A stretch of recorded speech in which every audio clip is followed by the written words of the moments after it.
Hi everyone, this is Lara Hammock from the Marble Jar channel, and in today's video, I'll go through all of the reasons that I love my Apple Watch.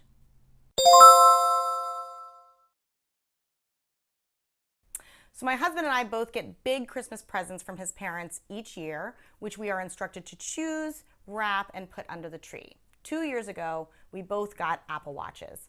To be honest, I didn't think I was going to like mine. I thought all of the buzzing alerts on my arm would make me crazier than I already am.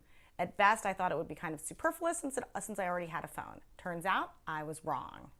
So just a quick note, I got my watch a couple of years ago, so it's the old style that requires my phone to be with me for internet access. Okay, so let me walk through some of the features that I use regularly and that I love. Screen. You have a bunch of options for the watch face. Some are quite beautiful. Not surprisingly, I chose function over form. This modular style gives me 6 modules to access right from the face of the watch. You can customize the color and the modules by pressing this Customize button. I like this garish multicolor option since it makes differentiating between the modules a little bit easier. Within the customization, you can use the watch dial to scroll through the options for each module. So, here are the ones that I use. Weather. I use this multiple times a day. I know it seems crazy to check my watch for the temperature outside when I could just walk out the door, but generally I check this when I'm standing in my closet trying to figure out what to wear. It's even more important on the mornings that I go running, since I run with a friend from the Northeast and I have yet to find weather unpleasant enough to deter her. It's extremely helpful to know whether it is 15 degrees or 45 outside. Time and date. So it is a watch, so these features are sort of obvious, but I didn't realize how much I prefer looking at my wrist for the time rather than having to pull out my phone. Timer. I use the timer maybe more than any other feature, and yes, other less expensive watches also have timers, but this one is so easy to use. My ADHD brain makes me crazy forgetful, so my life runs on timers. I used to use the one on my stove, but this is so much better. It's quieter for everyone else in the house, but it's just as urgent for me. I use this timer whenever I do a load of laundry that I need to remember to change, whenever I have to remember to leave the house at a certain time in order to get to an event on time, or whenever I need to give my kids a timeout or a task time frame. It has a bunch of preset times that you can use button style, or it's also easy to customize a time with the side dial. Exercise activities. So I mentioned that I run several times a week. I'm not a fanatic. I'm not trying to get any faster or to qualify for an event. I just do it because it's good for me and I socialize with my running friends at the same time. That said, I like knowing some basic stats about my run. It's easy to quickly start the exercise event, and afterwards it'll give me some basic info such as duration, distance, calories burned, pace, and average heart rate. And then once I save the event, it uploads to my iPhone where I can see my workout history and splits. So it's not as accurate as a Garmin, but it's perfectly fine for my needs. Activity rings. So I sort of love-hate these activity rings. There are 3. The green one tracks how many minutes you've been active today. The goal is 30 minutes. The red one tracks how many calories you've burned against your daily goal.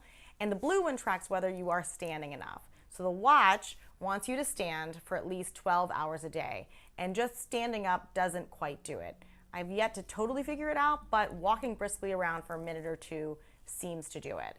So this one will yell at you, remind you that you need to stand up if you have gotten 50 minutes into an hour without enough movement. So you can turn this off if you aren't big on Big Brother telling you what to do, but I kind of like the reminder to move since I have some sedentary tendencies. In contrast, my husband, who was born with ants in his pants, never gets a reminder to stand, even though this isn't turned off in his settings. Alerts. Okay, so these were just the things that I used from the watch's home screen. Let's now talk about alerts, since that was something that I thought would really bother me. I'm a distractible person, and it took me a while to figure out the right combination of alerts for me on my phone.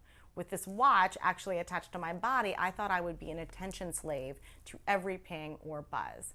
What I discovered is that the watch alerts are extensively customizable. The default is the loud ping, which I turned off immediately in the watch settings here.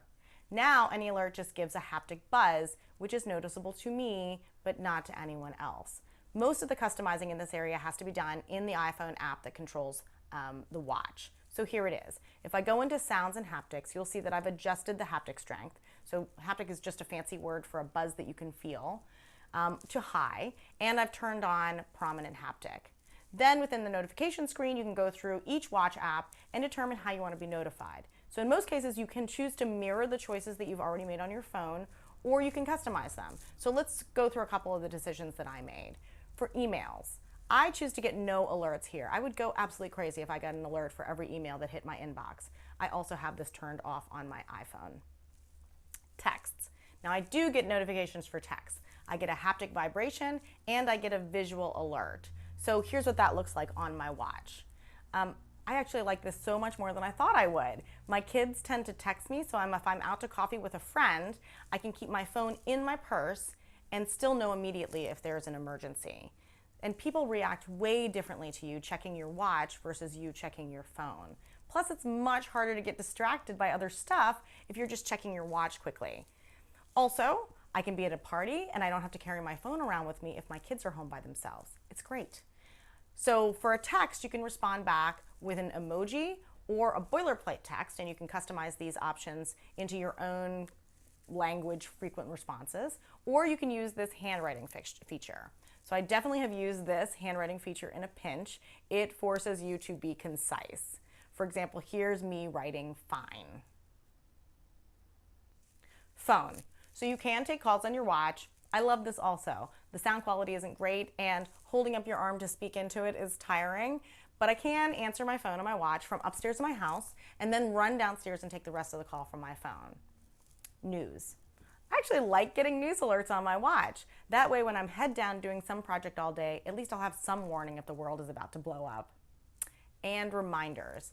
These buzz to remind me on my watch. So if I've set a reminder or an alarm or a timer on my phone, I get alerts on my watch. Not only is this helpful, but it's also much easier than having to turn off than having to fish for my phone or run downstairs to find it.